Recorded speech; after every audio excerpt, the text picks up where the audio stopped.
প্রিয় বোনেরা, আজ কথা বলবো নারীদের অতীত নিয়ে।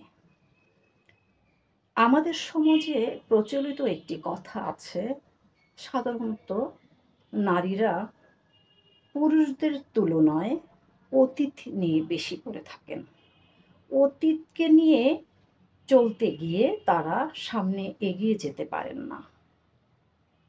অতীতের হৃদয় বিদারক ঘটনাগুলি এবং এই ঘটনাগুলি যারা ঘটিয়েছেন সেসব মানুষের মুখচ্ছবি সবসময় তাদের চোখে ভাসতে থাকে।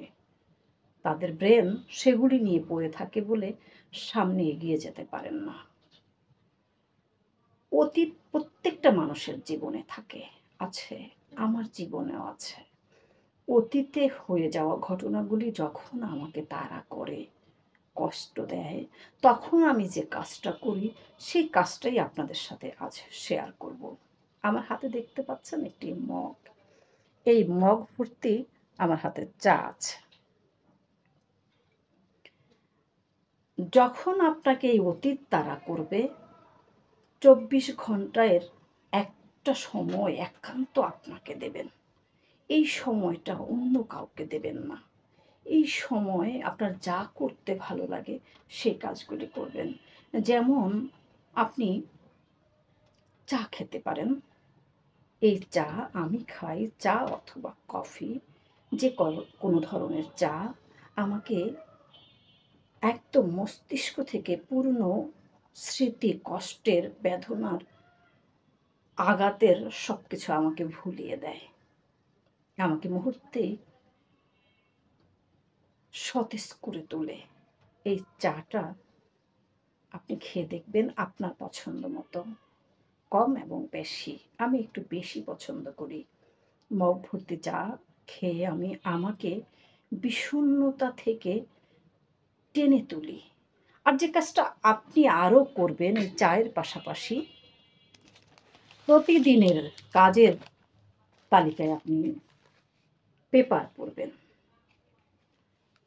আপনি যে কোনো পেশার নারী হন, আপনি গৃহিণী হলেও আপনার সমস্ত দৈনন্দিন কাজ শেষ করে একটা সময় আপনি পেপার নিয়ে বসবেন। দেশে কি কোথায় হচ্ছে এই ভাষাগুলি আপনি নিজের ভেতরে আয়ত্ত করার চেষ্টা করবেন। সম্পাদকীয় পেজটা আপনি অবশ্যই পড়বেন।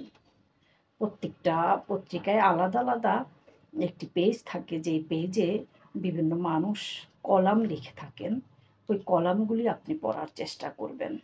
তাতে করে আপনার অতীত আপনাকে তাড়া করে বেড়াবে না। অতীত থেকে আপনি অনায়াসে বের হতে পারবেন। আর যে কাজটা আপনি করবেন, আমি যেটা করি, বই পড়ি। প্রতিদিনের একটা সময় আমি বই পড়ি।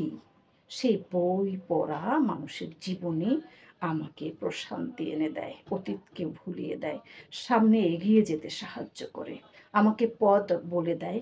অতীতে হয়ে যাওয়া ঘটনাগুলির আমি কি করে মস্তিষ্ক থেকে ঝেড়ে ফেলবো, অথবা এগুলি বোঝাবো সময় মতো যে এটা আমি করিনি, বা ওই মানুষগুলির দেয়া বেদনা তাদেরকে ধৈর্য ধরে আমি বোঝানোর চেষ্টা কিভাবে করতে পারি। আর আমি যখন সেই বিষয়গুলি তখন হ্যান্ডেল করতে পারিনি, সেহেতু বুঝতে হবে তখন আমি প্রস্তুত ছিলাম না। আজও যদি আমি অতীত নিয়ে পড়ে থাকি, তাহলে আজও তো আমি প্রস্তুত না। আমাকে সামনে এগিয়ে যেতে হবে। আমাকে প্রস্তুত হয়ে সেই ঘটনাগুলির সুন্দরভাবে, পজিটিভভাবে বুঝিয়ে দিতে হবে যে এই কাজগুলির সাথে আমি সম্পৃক্ত না, ছিলাম না। আমাকে শুধু শুধুই দোষারোপ করা হয়েছে। যে যেই বিষয়ের বই পছন্দ করেন সে সেই বিষয়ের বই পড়বেন। আমি যেহেতু রাজনীতি, দেশ নিয়ে গবেষণা করতে পছন্দ করি, সেহেতু আমি এই জাতীয় বই পড়ি। বাংলাদেশ নামক বইটি আমার হাতে আছে। এরকম বিভিন্ন দেশ সম্পর্কে জানার জন্য আমার সংগ্রহে অনেক বই আছে, আমি সেগুলা পড়ি। কোন দেশের অবস্থা তলানিতে ছিল, কোন দেশ আবার স্বজাগায় এসেছে, আন্তর্জাতিকভাবে নিজের জায়গা তৈরি করেছে, কোন নেতা কিভাবে ঝরে গিয়েছে, তার ঝরে যাওয়ার কারণ এবং কি কতবার ঝরে গিয়েও তিনি উঠে দাঁড়িয়েছে। এই বিষয়গুলি আমি পড়ার চেষ্টা করি।